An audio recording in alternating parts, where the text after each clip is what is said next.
Ahora sí, estamos grabando para YouTube. Una disculpita para todos los que nos están escuchando en la reunión. Ya no pudimos orar en YouTube, pero tuvimos la oportunidad de orar y presentar ese tiempo de clase en este tiempo. Pero sí queremos que podamos dar un pequeño refresh para aquellos que no estuvieron en la clase pasada, que podamos conectarnos y poder conjuntar bien sobre lo que vimos la clase pasada. La clase pasada pudimos ver lo que es la clase 6, que tiene como título la regla cuarta, en donde vimos que debemos de tomar en consideración el objeto o designio de cualquier libro o pasaje. Vemos que a grandes rasgos, la regla cuarta es una de las reglas más saltadas porque al momento de estudiar la palabra de Dios, la mayor parte de las veces lo hacemos como cristianos de una forma aislada. En este caso, pues no es erróneo que lo hagamos de manera aislada, pero los aspectos culturales que pueden estar presentes en la palabra de Dios pueden ser muchísimo más importantes de lo que podamos pensar. ¿Por qué? Porque si nosotros ahondamos en los aspectos culturales, nos puede dar una claridad sin igual el poder entender por qué hacían ese tipo de costumbres y de esa misma forma poder ir desbloqueando lo que la palabra de Dios quiere decirnos. Veíamos que en este caso, tomar en consideración el objeto o el designio del libro o pasaje en el que se encuentran las palabras o las expresiones oscuras para así poder tener un entendimiento integral va a ser fundamental para poder estudiarlo. Veíamos desde la clase pasada que no solamente con la regla primera, la regla segunda ni la regla tercera, a veces va a ser suficiente para poder seguir estudiando lo que estamos viendo en la palabra de Dios. A veces van a querer seguirse quedando cosas que para nosotros pueden ser profundas o que todavía no entendemos. Por eso es que entendiendo la regla cuarta, vemos que ya no solamente debemos de considerar el contexto, sino todo lo que abarca la situación, el tiempo y el propósito por el cual fue escrito un libro. Veíamos que todo esto nos da mayor claridad y podemos ver que para poder adquirir la comprensión del propósito o designio del libro o pasaje, debemos de estudiar y analizar todas las situaciones que no están explícitamente precisas o visibles en un libro. En este caso, podemos identificar el designio de hechos, el cual tiene como propósito el conocer la relación del inicio de la historia de la iglesia y cuál es la continuación de la historia plasmada en los evangelios. ¿Qué pasó después? Porque nada más resumen mucho los evangelios de cómo fue la vida de Jesús, pero después de que Jesús asciende con el Padre, podemos entender que existe más historia y para eso el libro de los Hechos es un libro que nos ayuda a continuar y el propósito es informar de lo que pasó después para poder narrar y documentar los cimientos de la iglesia cristiana que al día de hoy ya conocemos y que comenzó con ese pequeño grupo de apóstoles que volvieron loco al mundo, ¿no? Entonces, lo que veíamos también es que, pues, diferentes ejemplos como con Romanos, también nos llevaba al propósito del libro, y pues esta regla nos va a ayudar a entender y encontrar el cómo fue escrito el libro y todas las circunstancias en las que vivía el escritor, provocando que nosotros como estudiantes y como ya exégetas en crecimiento, busquemos tener la oportunidad de siempre investigar el porqué de las cosas. En este caso, el interpretar y adaptar correctamente lo que estamos tomando del libro nos va a permitir estudiarlo muchísimo mejor. En este caso, vemos que en el designio siempre va a constar, ya sea por el mismo libro o pasaje, o como en el de toda la Biblia. En este caso, podemos también basarnos en quién escribió cada libro y podemos nosotros darle esa profundidad conforme a los escritos que también tuvieron cada una de las personas que están plasmadas en la Biblia. En este caso, veíamos ejemplos como Romanos y Segunda de Timoteo y comprender el designio de los evangelios de las cartas 2 y 3 de Pedro o el diseño de Proverbios, pero a través de un estudio diligente nos va a permitir conocer el designio y obtener una solución para explicar puntos oscuros, para aclarar textos que parezcan que se contradicen entre sí, y la clase pasada veíamos el tema de Santiago, con el tema de algunas cosas que dicen tanto los evangelios como algunas cartas paulinas sobre las buenas obras. En este caso, la salvación no es por obras buenas, pero sí las obras buenas nos denotan que somos una persona salva. Entonces, no es lo mismo, pero siempre va a tener una relación. Entonces, también veíamos que esto puede ser contradictorio para la gente, pero si no entendemos el por qué fue el propósito del designio de escribir Santiago, no entenderíamos el por qué se escribió que pues las obras sí son importantes para que nosotros podamos denotar que somos una persona salva, ¿no? Y pues obviamente conseguir un conocimiento más profundo en pasajes que incluso ya hemos leído muchas veces. Esto nos da muchísima más claridad de lo que podemos ver para que más adelante no se nos sea complicado tener un estudio profundo. Veíamos también en la aplicación de la regla que necesitamos contar con herramientas de estudio, ya sea una Biblia de estudio, es una de las mejores herramientas para poder estudiar esta regla cuarta. ¿Por qué? Porque las Biblias de estudio, en la parte final, vienen muchas de estas Biblias con un apartado en el cual se resume el propósito de cada uno de los libros de la Biblia, del por qué fue escrito, en qué tiempo fue escrito, las razones principales o ideas principales del por qué fueron escritas. Y por eso es que necesitamos una Biblia para esto, para que se nos sea muchísimo más fácil el poder entender estos contextos y sobre todo ampliar nuestro panorama, ¿no? Si no lo tenemos, podemos investigar todavía con algunos comentarios bíblicos que están en línea y siempre buscar que la fuente sea 100% cristiana y cristocéntrica. Entonces, en este caso, la explicación siempre va a ser la mejor para que nos pueda apoyar con cada una de las dudas que podamos tener acerca del propósito del libro.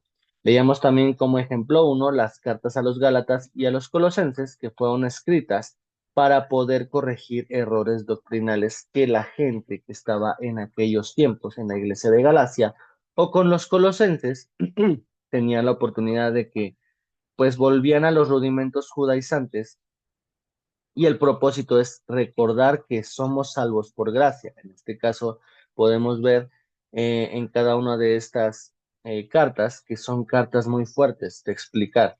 Por lo tanto, el designio es justamente revelar la libertad que Jesús nos ha dado de ya no volver a la misma ley, que la ley esclavizaba y Dios ya nos había hecho libres de esto. Por lo tanto, no teníamos que regresar.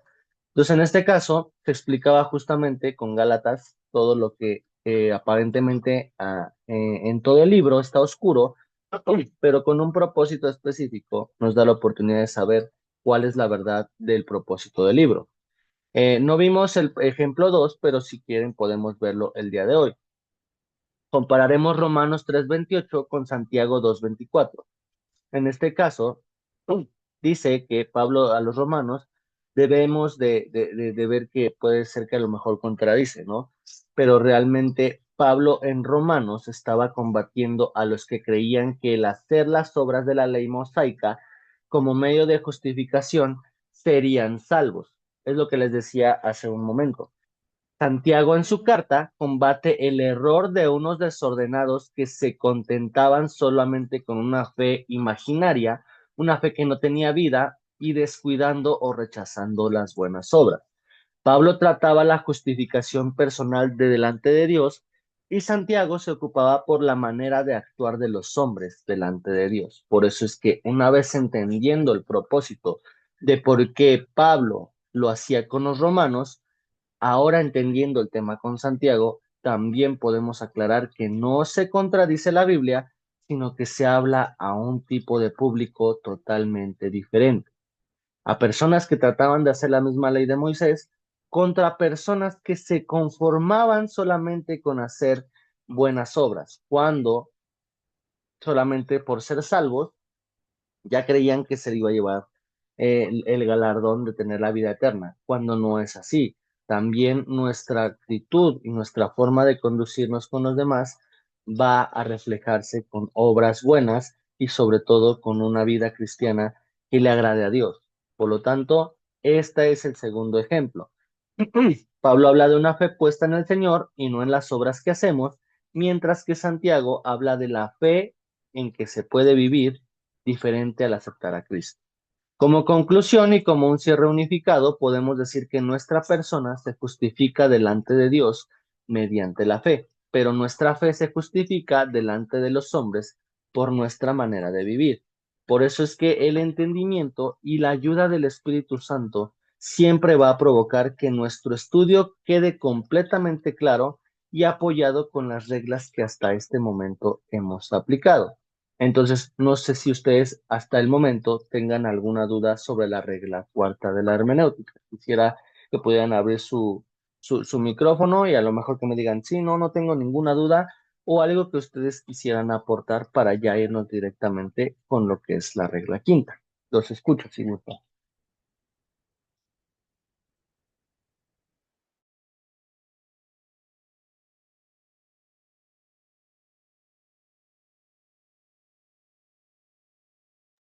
¿Todo bien? ¿Nadie? ¿Nadie hasta el momento tiene alguna duda? Podamos retroceder un poquito. Solamente me quedaría entonces para poder explicar la regla cuarta, nuestro cuestionario 11, que antes de empezar la clase les mandé el material de la clase pasada. Ahí les ofrezco una disculpa porque no pude enviarlo la clase pasada, pero sí ya tenemos el cuestionario 10 y 11 en fila para que lo podamos empezar a llenar. Y pues el cuestionario 11 tiene como preguntas: ¿cuál es la cuarta regla de la hermenéutica? ¿Qué tipos de errores comunes llegamos a ver cuando esta regla se usa de manera usual? ¿Por qué es tan importante tomar el designio y el objeto de un libro en la Biblia? ¿Cuándo se usa esta regla? ¿Y cómo puedo adquirir la comprensión del propósito o designio del libro? También vemos cuáles son los tres puntos en los que nos ayuda esta regla y anotar en un párrafo el objeto y designio del libro de Hebreos y cómo lo aplicaríamos en alguno de los versículos de la Biblia. Este cuestionario es uno de los más difíciles. ¿Por qué? Porque sí tiene bastantitas preguntas. Tiene 2, 4, 6, 7 preguntas, pero algunas son muy fáciles de responder. Son solamente con sus propias palabras del por qué ustedes utilizarían la regla cuarta y cuándo utilizarla. Pero en la última sí necesitaría de su apoyo para que ustedes, con todo su corazón y con la unción del Espíritu Santo y la dirección del mismo Espíritu Santo, tengan la oportunidad de entender cuál es el designio del libro de Hebreos. Si ustedes no tienen una Biblia de estudio, también me pueden mandar a mi mensaje y yo les mando lo que es la imagen del designio del libro de Hebreos. Y ya teniendo ustedes la explicación del por qué se escribió Hebreos, ¿ustedes cómo aplicarían en algún versículo de la Biblia que a ustedes les llegue en su corazón, cómo aplicar ese designio de Hebreos para poder entender este libro en su totalidad y con qué versículo ustedes lo aplicarían? Entonces, como les decía, es uno de los más complicados porque las demás responden nada más preguntas, pero en esta sí requiere ya empezar a desarrollar todas estas actividades. Adelante, hermana Nayeli. Oiga, profe, es que, bueno, tengo una duda del cuestionario 10, la última pregunta, porque nada más son tres preguntas, creo las del 10, y la Ujú. última no puedo contestar. Dice, aplica la selección y la delimitación de un texto que hable de la omnipotencia de Dios. Debe de tener versículo y aplicación de la regla, herramientas de estudio utilizadas y la conclusión. Ok, en este caso la aplicación y la delimitación del texto lo vimos pues como tal en el cuestionario 10, porque vimos en todo el desarrollo de la clase cómo se podía aplicar y seleccionar el texto que nosotros quisiéramos utilizar. En este caso, hay una infinidad de textos, tanto en el Antiguo como en el Nuevo Testamento, del poder conocer la omnipotencia de Dios. En este caso, no es como tal buscar en la Biblia la palabra omnipotencia, sino podemos ver, en este caso, uno de los ejemplos básicos de la omnipotencia de Dios es que Él está en todos lados. Entonces, cuando podemos poner como ejemplo eh, Génesis 3, que cuando ya el hombre peca, se esconde. Entonces, cuando nosotros vemos y le pregunta, ¿dónde estás? No le está preguntando físicamente porque no lo encontraba, sino porque de esa omnipotencia, al ya conocer dónde estaba, solamente le preguntaba, ¿dónde estás en tu corazón para que podamos nosotros volver a una comunión? Lo confrontaba para volver a tener una comunión. Entonces, ese puede ser una delimitación del texto en el cual podríamos hablar de la omnipotencia de Dios. Ustedes pueden poner ahí Génesis 3, de algo que sea sobrenatural de parte de Dios, que consideremos que nadie más lo puede hacer más que Dios. En este caso, podemos también abarcar otro ejemplo, ¿no? De algún milagro que haya hecho Jesús, porque es la omnipotencia de Dios. En este caso, la gente común y corriente no hace milagros, pero en este caso Dios sí. Podríamos tomar como referencia uno de estos textos que habla acerca de la omnipotencia de Dios. Ahora, acerca del contenido, tenemos que poner el versículo, párrafo y párrafo, la explicación y la aplicación de la regla en el texto, que en este caso, la regla, en este caso el 10 es la regla tercera todavía, cómo el contexto nos lleva a entender del por qué curó a un ciego, por qué tuvo la oportunidad de, no sé, en el caso el primer ejemplo que les ponía con Génesis, ¿por qué sucedió esto? Por qué Dios le preguntó a Adán en dónde estaba? Bueno, anteriormente vimos que fue tentado por el diablo y que obviamente vemos que más adelante, entendiendo el posttexto, pues vemos que después él echó la culpa a su esposa, cuando toda la responsabilidad tenía que haber sido de los dos y ellos tenían que haber dicho, no la esposa que me diste, sino la esposa que tú me diste, efectivamente me hizo caer a mí también, ¿no? Y yo tomé la decisión de caer también. Entonces ahí entendemos que ya toma otro tipo de circunstancia y esta aplicación de la regla, ahí podemos meterlo.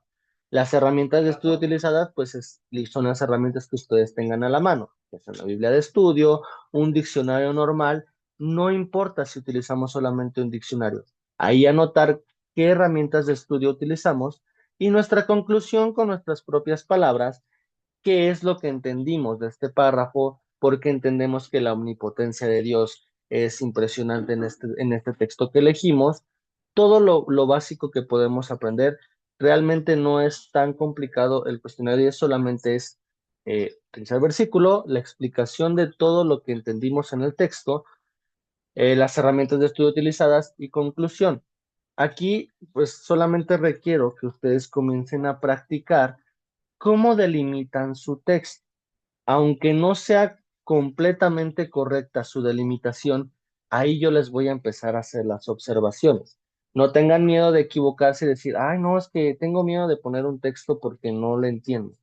No se preocupen, lo más importante es que llevemos en práctica todo esto que estamos viendo para que ya el día de mañana, en el siguiente semestre, ustedes ya no se les sea complicado comenzar a desarrollar todo lo que tenemos en la clase, para que exégesis ya no sea solamente teórico, sino ya sea totalmente práctico. Ustedes van a empezar a practicar lo que en el siguiente semestre van a ver en su totalidad. Así que espero que haya podido solucionar su duda, hermana Nayeli. Y si llega a tener otro poquito de duda, con todo gusto puede abrir también su micrófono, igual nuestro hermano Eduardo, para cualquier duda que tenga, ¿vale? Sí, profe, muchas gracias. Ya más claro. Le agradezco. No, al contrario, muchas gracias a ustedes. Y pues ahora sí, entonces, ya una vez viendo que ya no ha habido alguna otra duda, dejamos de compartir lo que es la regla cuarta y ahora sí nos vamos directamente con lo que es la regla quinta de la hermenéutica. Solamente vamos a ver aspectos principales porque ya prácticamente nos tuvimos media clase de repaso. No se preocupen, todavía tenemos suficiente tiempo. De hecho, pues todavía, de acuerdo al calendario, nos quedan de 3 a 4 clases, que pues prácticamente si ya estamos en la regla quinta, solamente nos faltaría esta clase y la que sigue para poder terminar lo que son las 8 clases que tenemos en el temario con lo que son las figuras retóricas. En este caso, vamos en buen tiempo y solamente en el tiempo de examen, que si no me equivoco es la siguiente clase, el 25, como yo les decía que yo no voy a dar examen, vamos a tomar un pequeño tiempo para poder estudiar lo que son los cuestionarios que hemos visto hasta el día de hoy, hasta el cuestionario número 11. Vamos a hacer una revisión con lo que yo, cuando cursé la facultad, yo como alumno, tuve la oportunidad de entregar este mismo trabajo y poder comparar con ustedes lo que son las respuestas de sus cuestionarios, para saber si ustedes van encaminados con lo correcto y ahora con la revisión de lo que hemos visto hasta este momento, con todo el temario y los cambios que ha sufrido la redacción de estos textos, de lo que hemos visto para ver si se ha aclarado un poco más la explicación o necesitamos reformular para que sea de mayor entendimiento para todos ustedes. Entonces, una vez entendiendo esto, nos vamos con el título de la clase 7. Tiene como título la regla quinta, que es consultar los paralelos explicando las cosas espirituales por las espirituales. Es un nombre muy largo, pero vamos a empezar a entender cómo funciona esta regla quinta y por qué también es fundamental que comencemos a practicar. En este caso, esta regla es esencial para explicar lo que viene de Dios usando únicamente la Biblia como el único sustento. Primera de Corintios 2:13, vamos a leerlo y le voy a pedir a nuestra hermana Nayeli que si nos puede ayudar a leer Primera de Corintios 2:13. Creo que en este caso es el texto que está en la parte de abajo.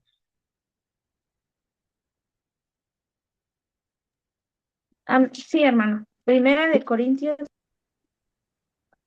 ¿me puede 2:13. repetir la Ajá, Primera de Corintios 2:13. Por favor.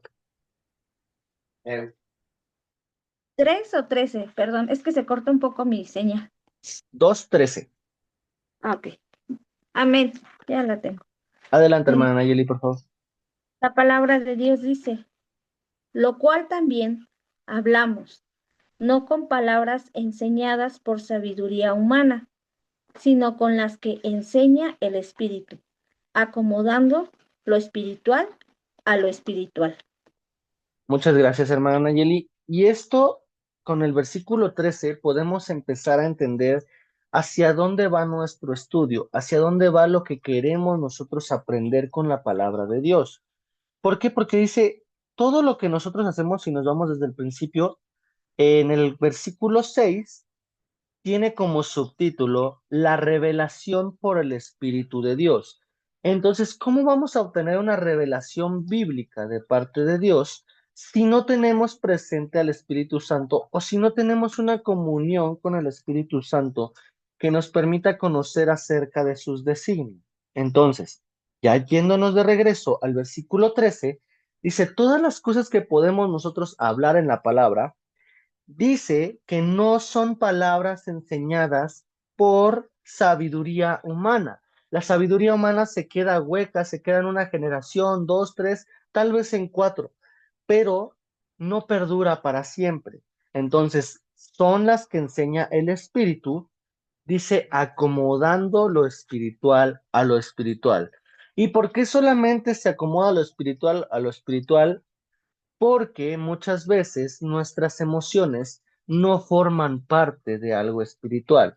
Esto es algo que antes de comenzar a explicar la regla quinta, tenemos que comenzar a empezar a practicar esta comprensión en todos los textos que leamos, ya sean de apoyo o ya sean fundamentales en cualquier escrito de nuestra Biblia, de lo que estemos nosotros anotando.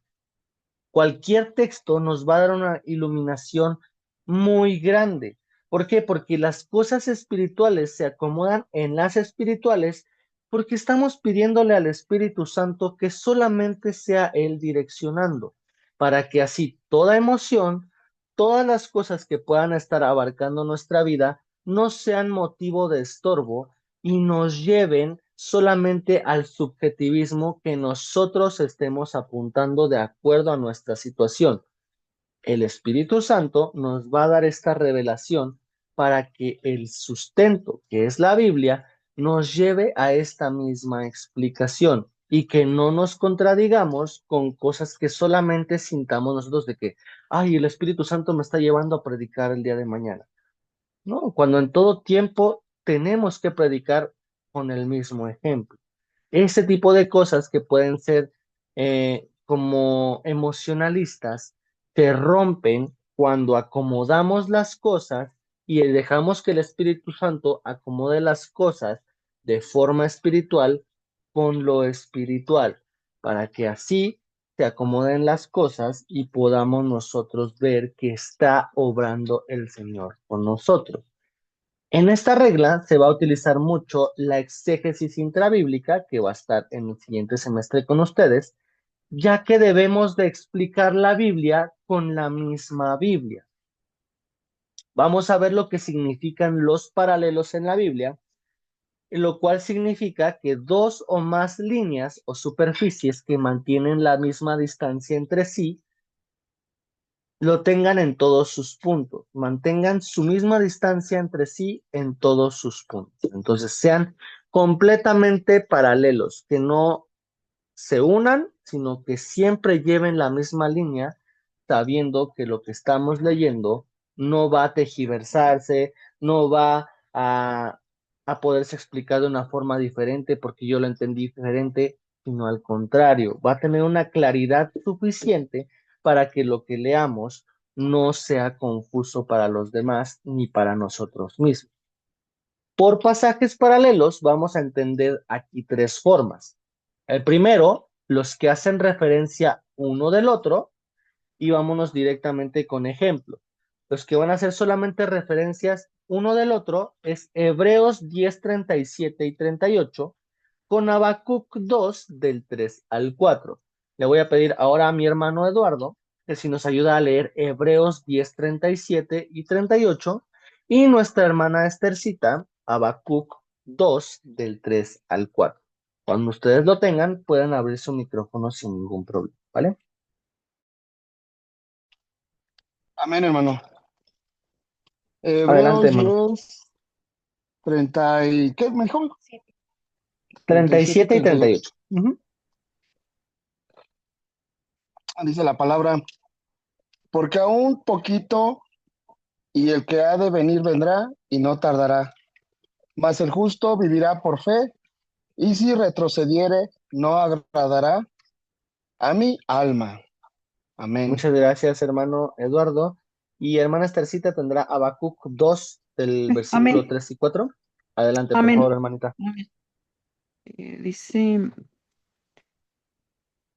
"John tardará aún por un tiempo, mas se apresura hacia el fin, y no mentirá, aunque tardare, espéralo, porque sin duda vendrá, no tardará.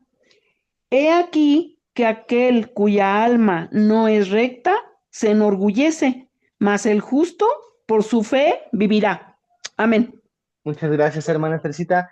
Y se dan cuenta que no hace como tal una explicación de lo que nosotros estamos viendo.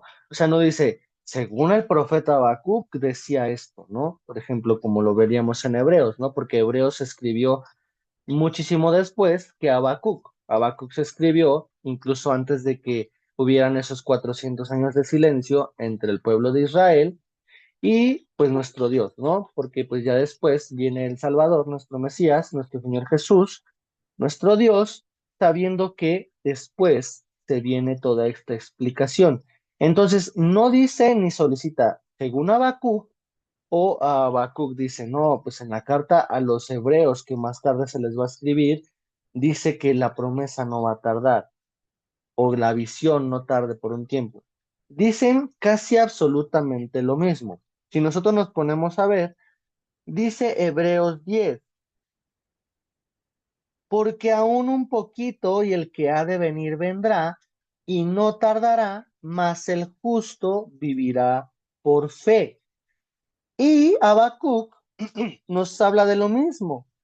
He aquí que aquel cuya alma no es recta se enorgullece, mas el justo por su fe vivirá. El versículo 3 dice, aunque la visión tardara aún por un tiempo, mas se apresurará hacia el fin y no mentirá.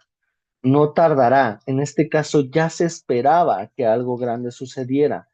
Solamente necesitaba confirmarse que ya llegó nuestro Señor Jesús y más adelante Él volverá cuando sea el tiempo establecido. Entonces, no se dicen entre sí, mantienen como lo veíamos en la diapositiva pasada, mantienen una postura de esta misma forma. No se entrelazan, no se citan entre sí, sino mantienen su misma distancia, pero hacen referencia el uno por el otro.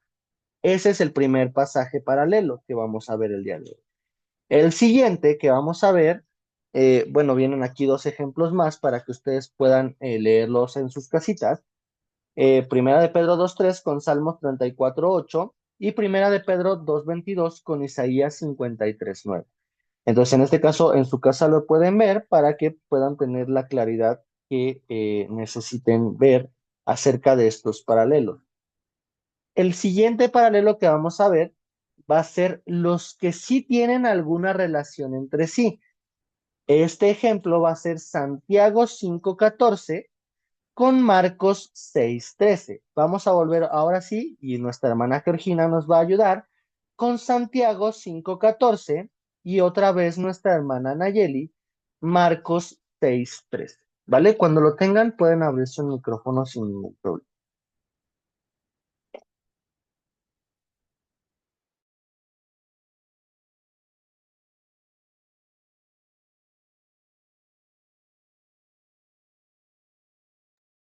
Amén, hermanos. Adelante, hermana Marcos, Nayeli. Marcos 6:13. La palabra dice, y echan fuera muchos demonios y ungían con aceite a muchos enfermos y los sanaban. Amén. Muchas gracias, hermana Nayeli. Y ahora vamos con nuestra hermana Georgina, que dice Santiago 5:14.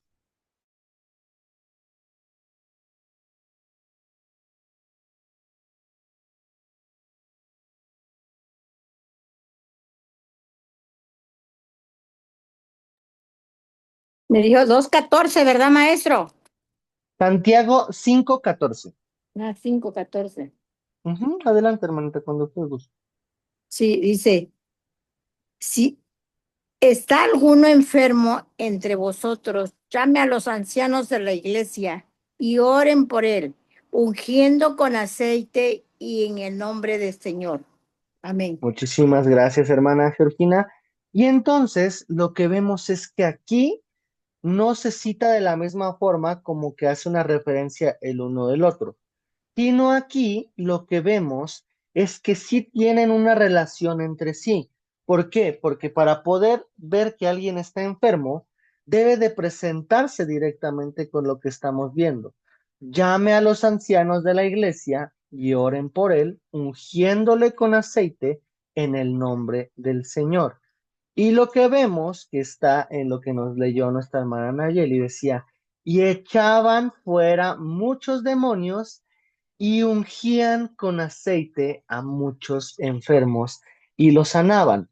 Como era considerado que al día de hoy se conoce como los ancianos de la iglesia, ellos, los apóstoles, los discípulos, ya eran considerados los ancianos, porque ellos no era porque tuvieran mucha edad, sino porque a lo largo del tiempo formaron experiencia y sabiduría que adquirieron cuando caminaron con Jesús. Por eso es que la relación sí tiene entre sí de saber que tenemos que llamar a personas que son expertas cuando alguien está enfermo, ungirlos con aceite y el aceite los sanaba. En este caso, pues obviamente no era el aceite, sino era el poder de Dios por medio del aceite.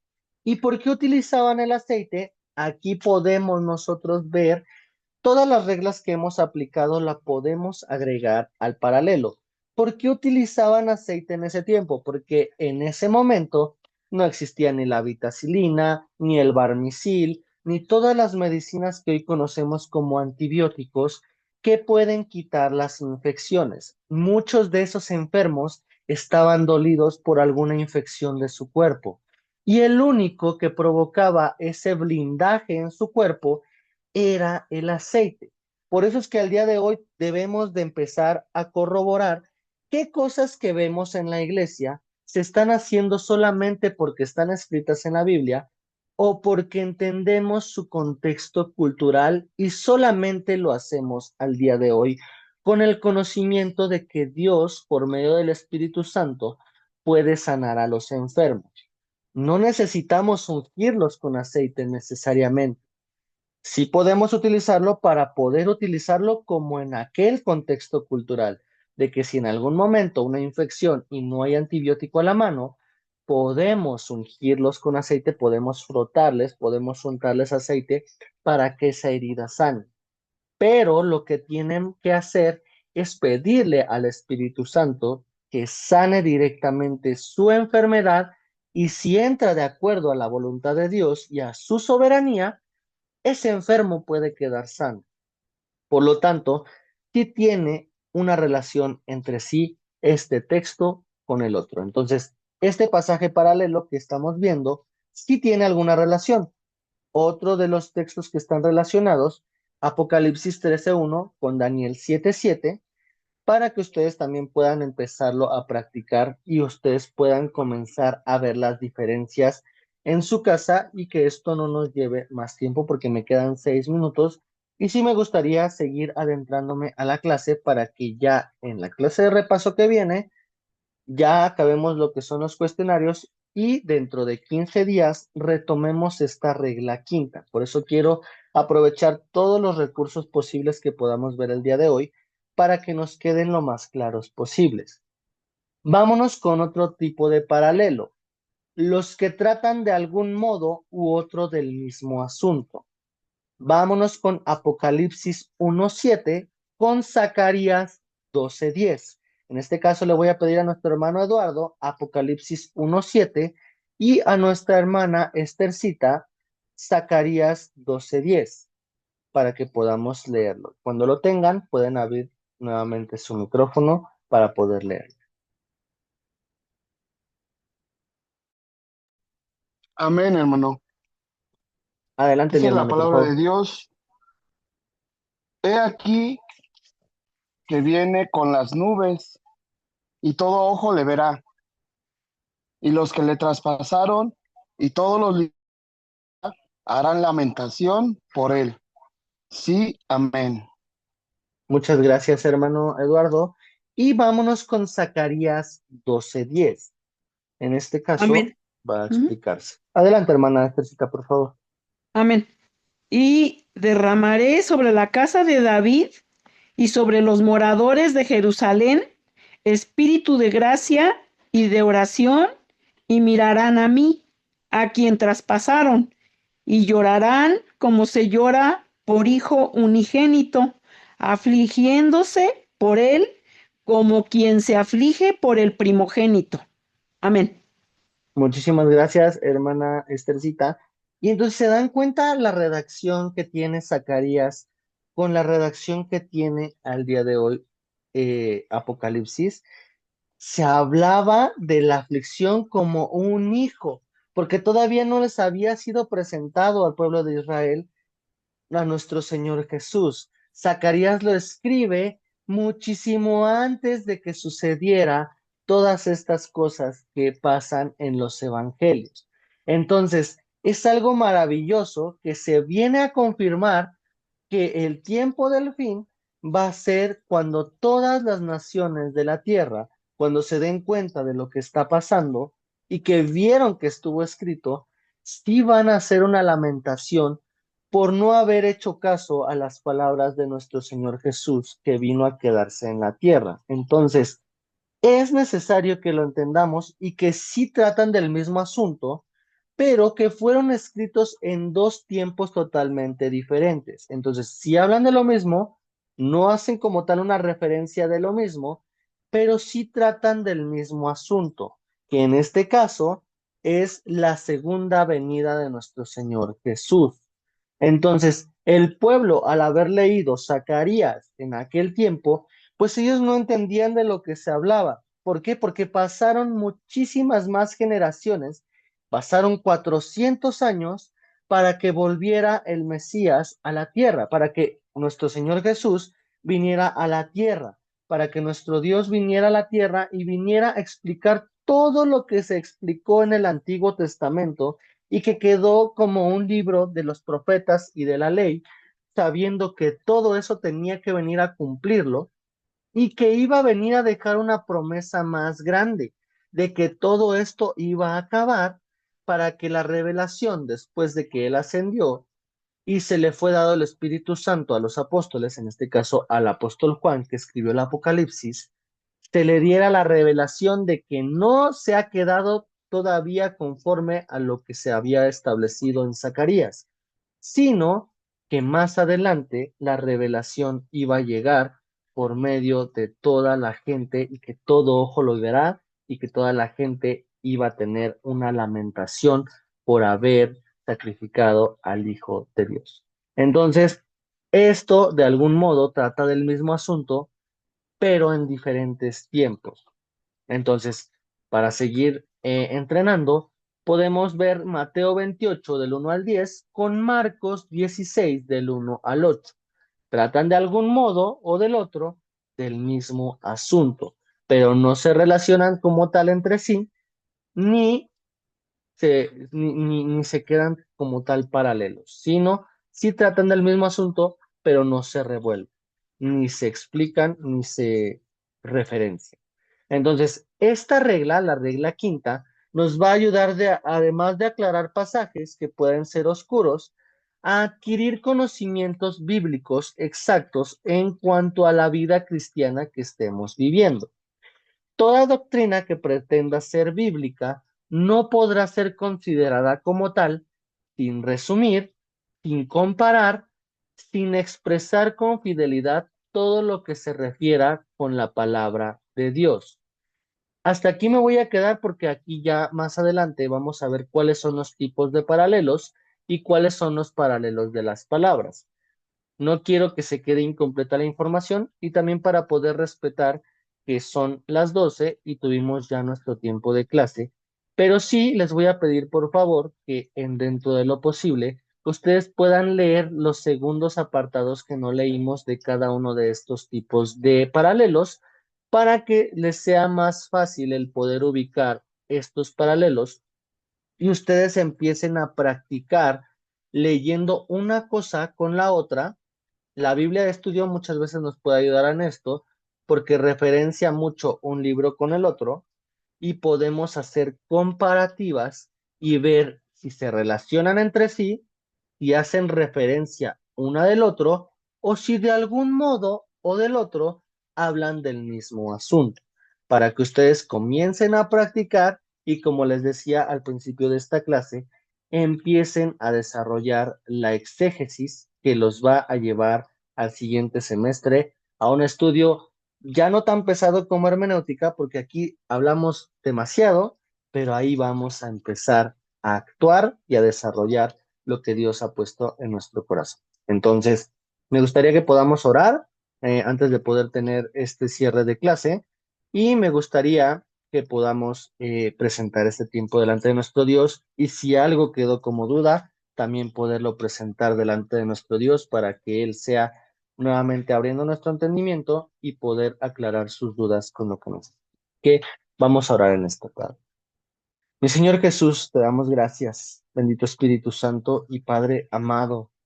Gracias porque nos das la oportunidad de terminar una clase más, sabiendo que lo que estamos aprendiendo no es algo que esté escrito en chino, no es algo que esté escrito que no entendamos, Señor, sino que tu precioso Espíritu Santo nos tiene que abrir las puertas, Señor, nos tiene que abrir la puerta al conocimiento y abrir por completo nuestro entendimiento para poder conocer cuáles son los designios de tu palabra, el por qué quieres que aprendamos más de ti, el por qué quieres que aprendamos a desarrollar tu palabra, Señor.